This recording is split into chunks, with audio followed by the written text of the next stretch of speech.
আকাশ ছোঁয়া মূল্য বৃদ্ধির প্রতিবাদে আগামী সোমবার শিলচরে অনুষ্ঠিত হবে বিক্ষোভ সমাবেশ। কালোবাজারিদের বিরুদ্ধে সরব বিভিন্ন দল ও সংগঠন।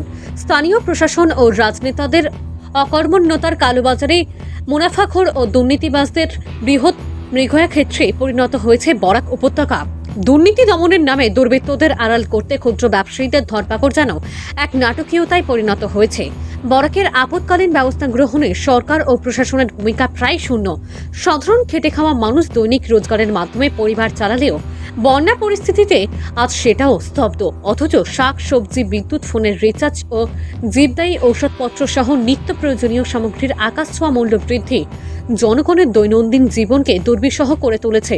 বন্যার কবলে পড়ে কয়েক হেক্টর কৃষি জমি জলের নিচে তলিয়ে যাওয়ায় যখন কৃষকের মাথায় হাত পড়েছে, ঠিক সেই সময় বন্যার সুযোগ নিয়ে মুনাফাখোর অসাধু ব্যবসায়ীরা তাদের কালোবাজারি সাম্রাজ্য বিস্তার করে সাধারণ মানুষের দৈনন্দিন জীবনকে ব্যাকফুটে ঠেলে দিয়েছে।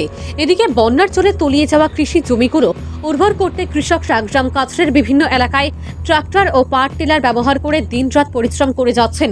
কৃষকদের ফসল উৎপাদন যখন প্রশ্নের মুখে এসে দাঁড়িয়েছে, তখন অসাধু ব্যবসায়ীদের তাণ্ডব দমনের পাশাপাশি সরকারের উদাসীনতার পিছনে থাকা রহস্য উন্মোচন করতে একমাত্র তীব্র আন্দোলনই গ্রাম কাছাড় সহ বরাকের মানুষকে পরিত্রাণের পথে এগিয়ে নিয়ে যাবে ধারণা বিভিন্ন দল সংগঠনের।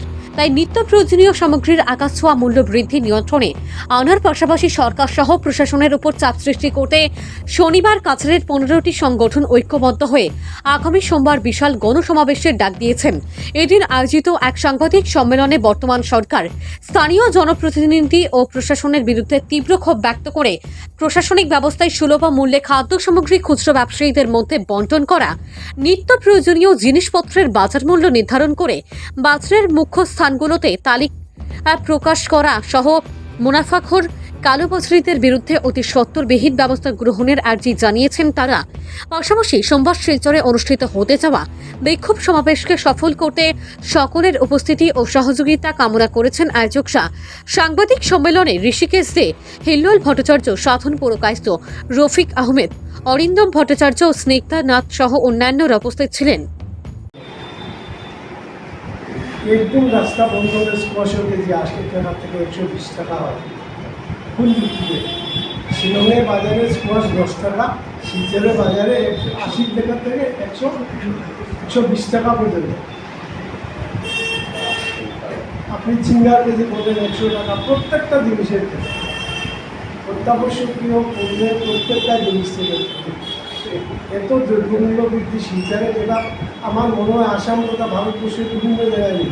প্রশাসনের কাছে সরকারি ক্ষমতা থাকা সত্ত্বেও কাছাড় জেলা প্রশাসন এ ব্যাপারে নির্লিপ্ত, উদাসীন বা বলা যায় যে পরোক্ষে ব্যবসায়ীদেরকে মুনাফা করার জন্য ওরা সহযোগিতা করছে। এখানে এডিসি সাপ্লাইয়ের দায়িত্বে আছেন, জয়েন্ট ডিরেক্টর সাপ্লাই আছেন। ওদের দায়িত্বের মধ্যে পড়ে যে দ্রব্যমূল্য বৃদ্ধি রোধ করা এবং তা জনসাধারণের আওতার ভিতরে রাখা। এবং আরেকটা জিনিস ওদের সরকারি ক্ষমতার মধ্যে আছে যে বিভিন্ন অত্যাবশ্যকীয় জিনিসপত্রের দাম বেঁধে দেওয়া। আমরা আজকে এই সভার মাধ্যমে, এই ফেসবুকের মাধ্যমে আমরা জেলা প্রশাসনের কাছে আবেদন করব যে আপনারা অত্যাবশ্যকীয় জিনিসটি দাম বেঁধে দিন এবং প্রত্যেক দোকানে দামটা বোর্ডে লেখা থাকতে হবে, যা তাহলে কোনো দাবি পূরণ হয়। সুতরাং আজকে আমরা সম্মিলিতভাবে এখানে সিদ্ধান্ত আমরা নিয়েছি, আগামী সোমবার 11:30টার সময় ক্ষুদিরাম বসুর মূর্তির পাদদেশে আমরা জমায়েত হব। জমায়েত হয়ে 1 ঘন্টা আমরা ধর্ণা বিক্ষোভ কর্মসূচি পালন করব এবং সেখান থেকে একটা স্মারকপত্র নিয়ে আমরা যাব জেলা শাসকের উদ্দেশ্যে এবং অ্যাডিশনাল ডেপুটি কমিশনার যিনি আছেন সাপ্লাইয়ের দায়িত্বে তার কাছে যাব এবং ডেপুটি ডিরেক্টর সাপ্লাই যিনি আছেন তার কাছে আমরা যাব।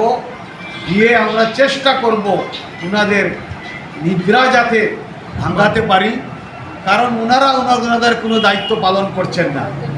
আপনারা বিভিন্ন মিডিয়া থেকে এখানে এসছেন, আমার মনে হয় গত 10 বছরের মধ্যে কোনো সংবাদ আপনারা পরিবেশন করতে পারেন নাই যে অমুক কালোবাজারিকে অমুক মজুমদারির বিরুদ্ধে সরকার কোনো ব্যবস্থা নিয়েছে। সুতরাং কালোবাজারি মজুমদারিরা অবাধে তাদের লুণ্ঠন চালিয়ে যাচ্ছে।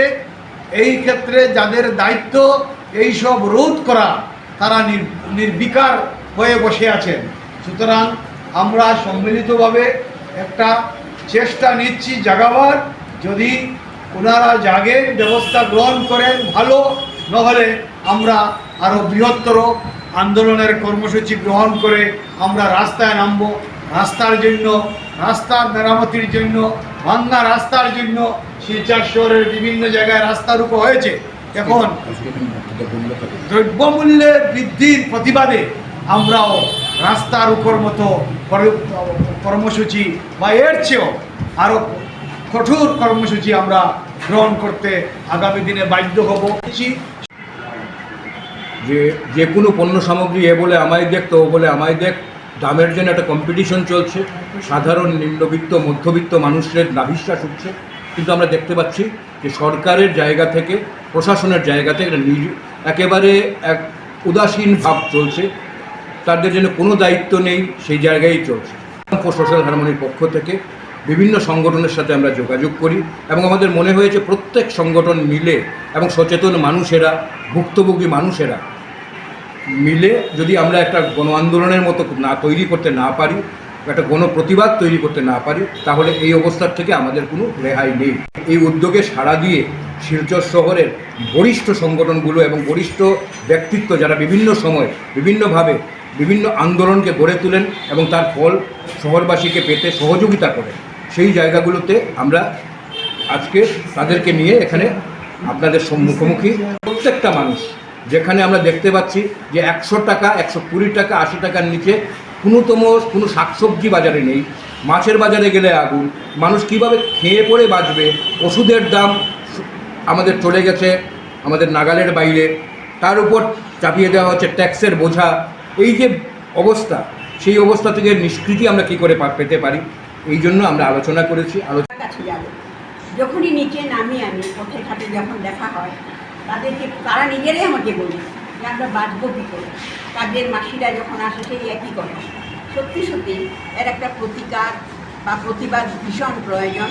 জিনিসপত্রের দাম না কমালে মানুষ কিন্তু সহ্যের সীমা বাধ্য হবে এবং সমাজ জীবন, ব্যক্তি জীবন এর উপর তার প্রভাব পড়বে ভয়ঙ্করভাবে। খবরটা খুবই খারাপ হবে। জিনিসের দাম প্রায় প্রতিদিনই একটু একটু করে বাড়ছে। আর বিশেষ করে বন্যা হলে বা অন্য কোনো পরিস্থিতিতে রাস্তাঘাট বন্ধ হলে, বিশেষ করে শিলং রোড বন্ধ হলে বা ডাম্পিং রোড বন্ধ হলে বা ট্রেন লাইন বন্ধ হলে পরেই দাম অবিশ্বাস্যভাবে বেড়ে যাচ্ছে। এতে জনসাধারণ বিভিন্নভাবে ক্ষতিগ্রস্ত হচ্ছে, ওদের পরিশ্রমী বাড়ছে। তো আমরা মনে করি সবাই মিলে একটা সরকারের তরফে আমরা দাবি করব যে প্রশাসন যাতে একটা নির্দিষ্ট মূল্য স্থির করে দেন, যাতে করে মানুষ যাতে হয়রানির শিকার না হয়।